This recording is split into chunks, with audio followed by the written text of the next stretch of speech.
Our big focus, Prime Minister Narendra Modi is now on the second leg of his five-nation tour. You remember it's his longest diplomatic tour in the last decade. Now, during this touchdown in Trinidad and Tobago, he is expected to further strengthen our bilateral relationship. The Prime Minister actually addressed the Indian community in Port of Spain, where he spoke about their ancestral links to India, praised their cultural contributions, and said it was an honor to bring with him a replica of the Ram Mandir and holy water from the river Sarayu in Ayodhya, recalling the community's earlier gesture of sending Shilas and sacred water for the temple's construction. Just listen in to the Prime Minister's remarks in Trinidad, followed by Urvashi's report. They left their soil, but not their soul. They were not just migrants. They were messengers of a timeless civilization. Their contributions have benefited this country culturally, economically, and spiritually. Well, Namaste, New Delhi TV. I'm Urvashi Tiwari Rupnarayan, and I'm coming to you from the National Cycling Center in Couva, Trinidad and Tobago. Of course, your Prime Minister Narendra Modi would have left Ghana on an official visit. He came to Trinidad and Tobago also on an official visit, and when he departs here, he'll be heading to Buenos Aires. Now, his visit here is very significant. You may ask yourselves why. Well, Trinidad and Tobago has the highest population of members of the Indian diaspora in the Caribbean and also South America. We're averaging at just over 500,000, which is half of our population are members of the Indian diaspora. Now, of course, that is significant because we have those members in various fields. They are in education, they are in the legal fraternity, they are esteemed doctors, they are lawyers, and of course, our Prime Minister, Kamala Persad-Bissessar, is the first female Prime Minister of our country, but she's also the first female Prime Minister of Indian origin. Moving on, the US House of Representatives passed Republicans' sweeping tax and spending legislation, sending the so-called Big Beautiful Bill to President Donald Trump's desk. The measure's passage, following an all-night legislative session during which Republicans quashed internal opposition, comes just before Trump's deadline of the 4th of July and reflects his sustained sway over the party. The legislation reduces social safety net programs to pay for extended tax cuts, enacting new ones, and boosting spending on immigration, as well as boosting spending on defense. Democrats, by the way, are already laying the groundwork to campaign on the bill in the 2026 midterm elections, hitting their Republican colleagues on the safety net cuts and projected impact on the federal deficit. In fact, recent polls have shown the legislation is deeply unpopular.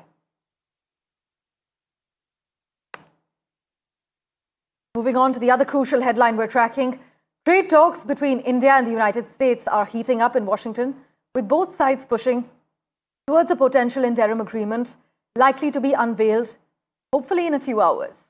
The agreement follows months of negotiations catalyzed by US President Donald Trump's historic tariffs that were announced on the 2nd of April.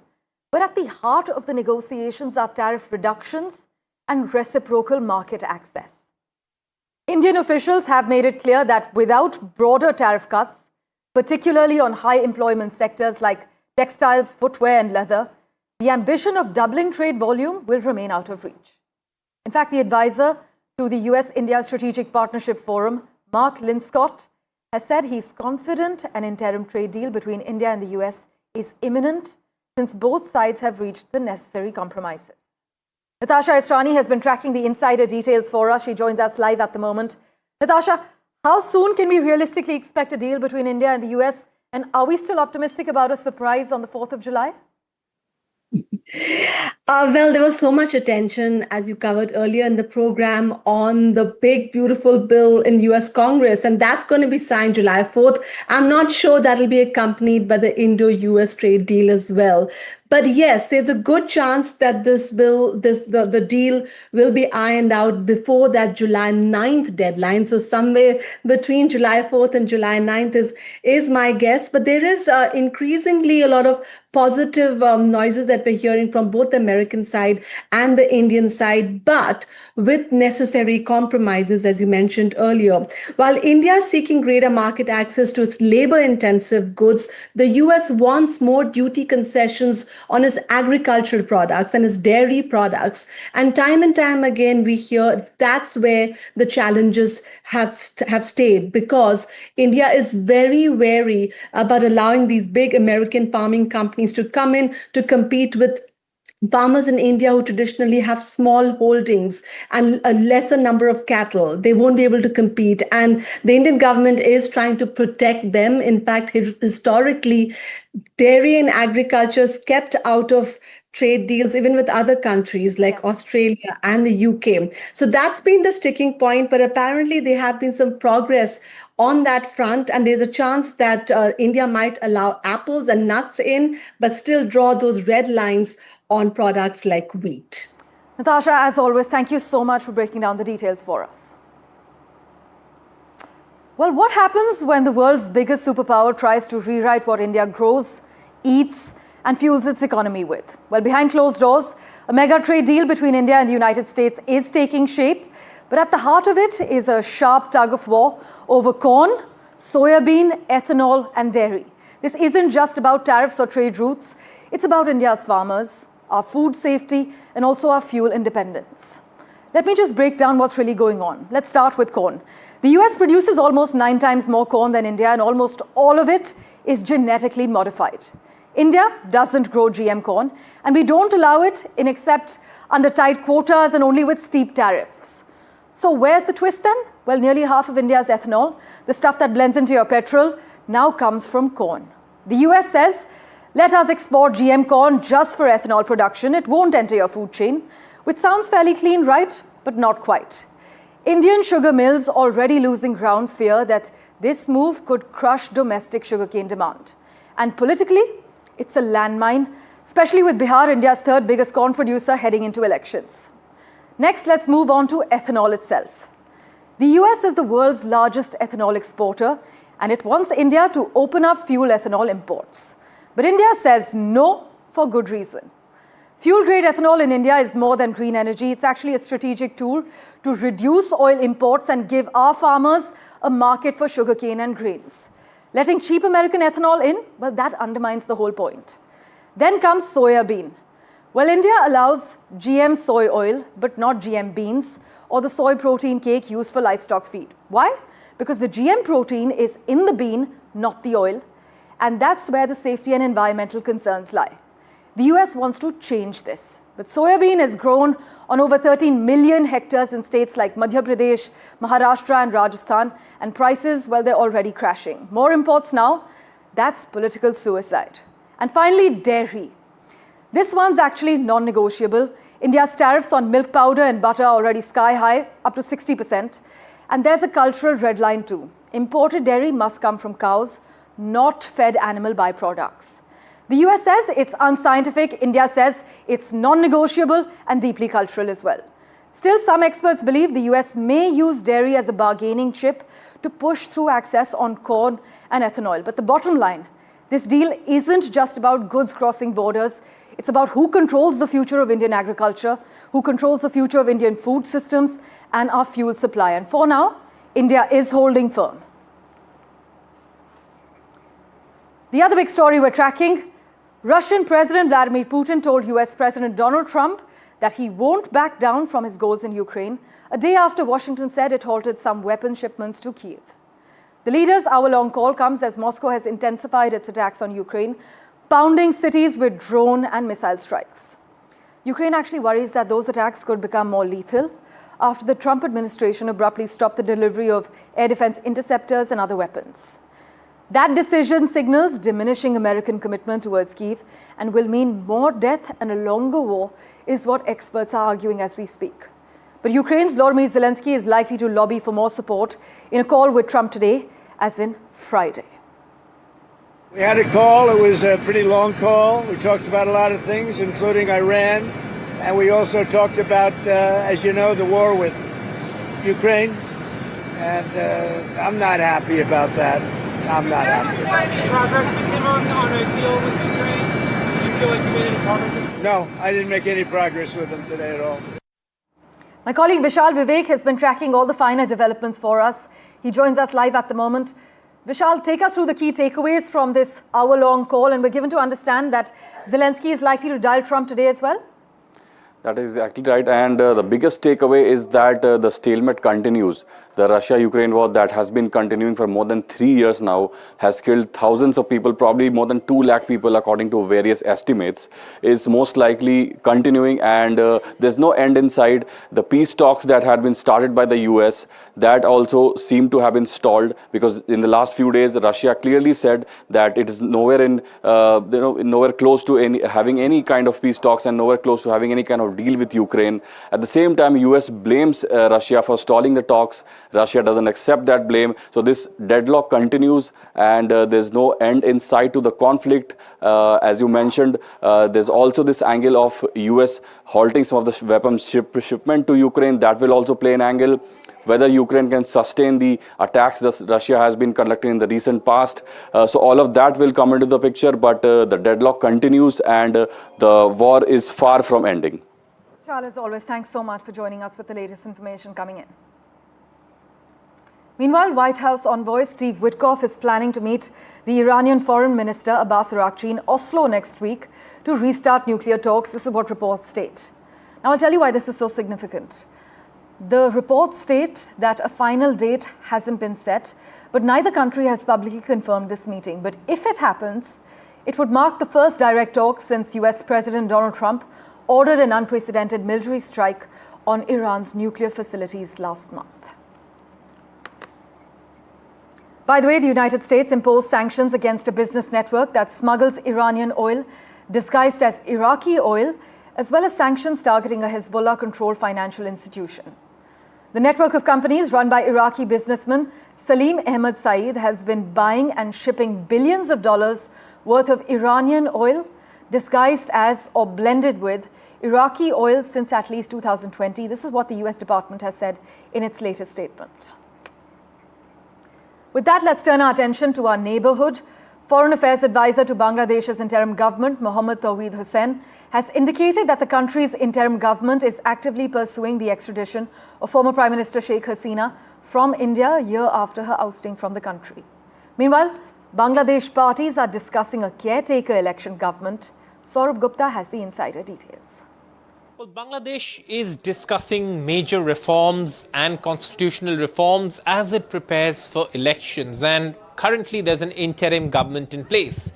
But during elections, Bangladesh has always had the practice of having a caretaker government, something that was abolished a few years ago, and that verdict was, of course, upheld by several court orders, but that has also been challenged. Now, what's the difference between this interim government and a caretaker government? Well, for starters, this caretaker government is usually installed only for elections, and whether the interim government under Muhammad Yunus will continue for these elections, or whether there will be a caretaker government led by a non-partisan chief advisor, is something that is still up for discussion.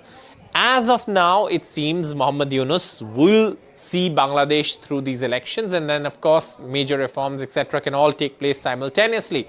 But there is discussion, especially on the National Consensus Commission, about whether the caretaker government practice should be brought back and whether a non-partisan caretaker government should be installed that is acceptable to all parties. There were provisions for that. Should they go back to these old provisions? This is something that's being discussed, and that's why there is a certain element of doubt of whether the elections will be held under Muhammad Yunus's interim government or whether there will be a caretaker government. That was usually the practice before it was abolished in Bangladesh.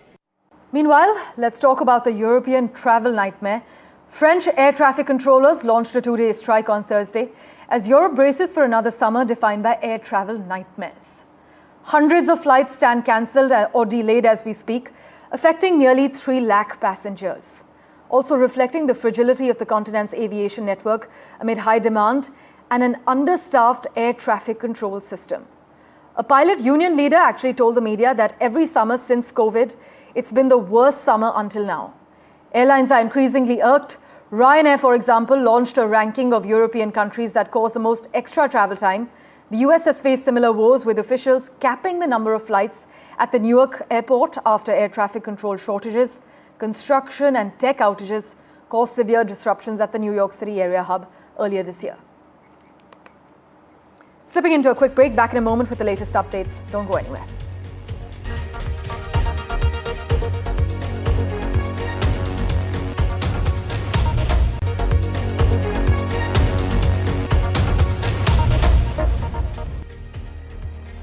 Well, Russia has accepted the credentials of a new Afghan ambassador to Moscow, making it the first country to extend diplomatic recognition to the Taliban since the Islamist movement retook power in the South Asian country in 2021. Now, this move, taken after a decision by President Vladimir Putin, will fuel productive bilateral cooperation between our countries in various fields. This is what Russia's foreign ministry has said in its latest statement.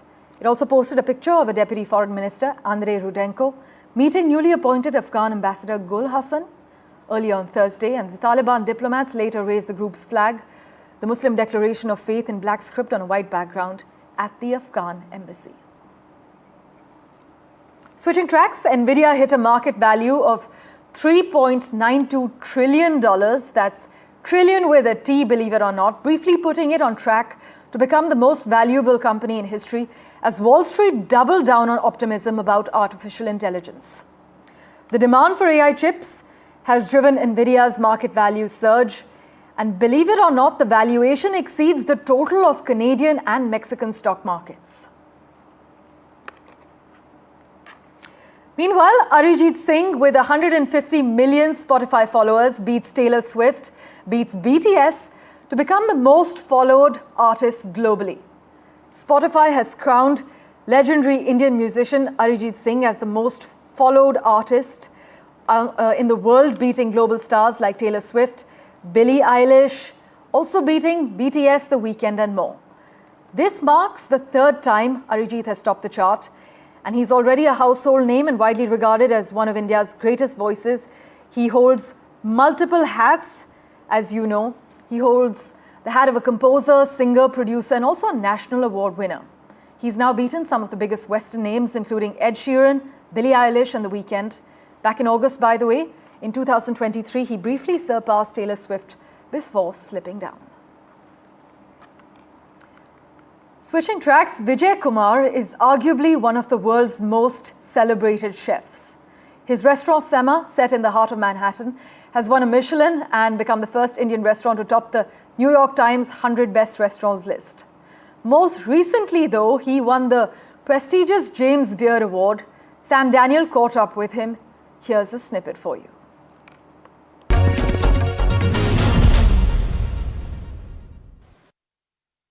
Vijay, thank you very much for your time. Congratulations on this award. Awards, in a sense, are not new to you, but how important is this particular James Beard Award to you and for Indian cuisine?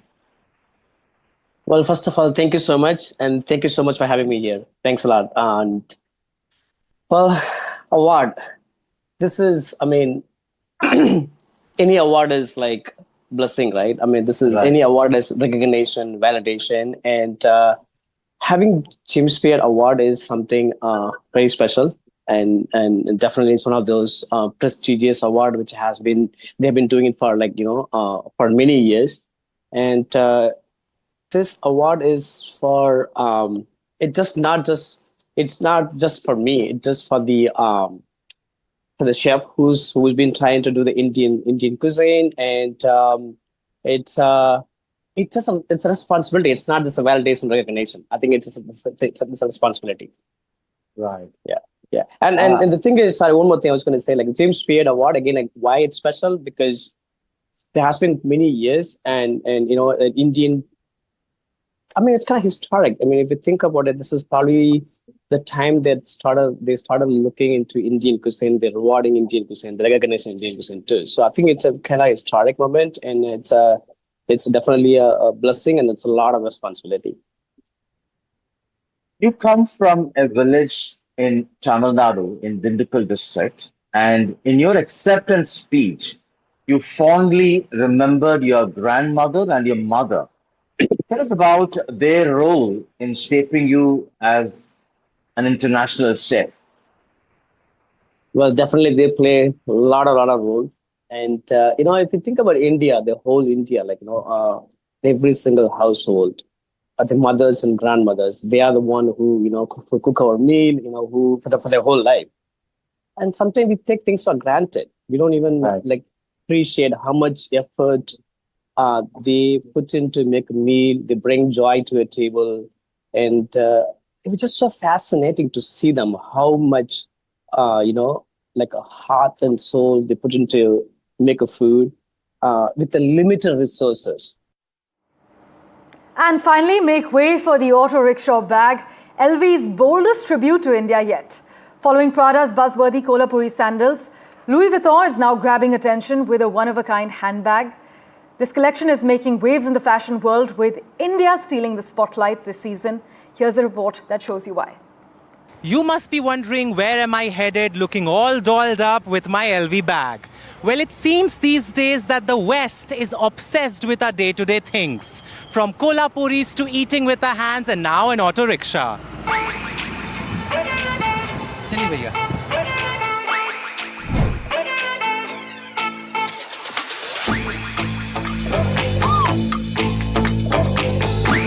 At the recent Paris Men's Fashion Week, French luxury designer Louis Vuitton presented their Spring-Summer 26 collection titled Voyage to India, where creative director Pharrell Williams designed a line of India-inspired accessories, from auto rickshaw bags to snakes and ladder runway, and Sandook-style iconic LV trunks.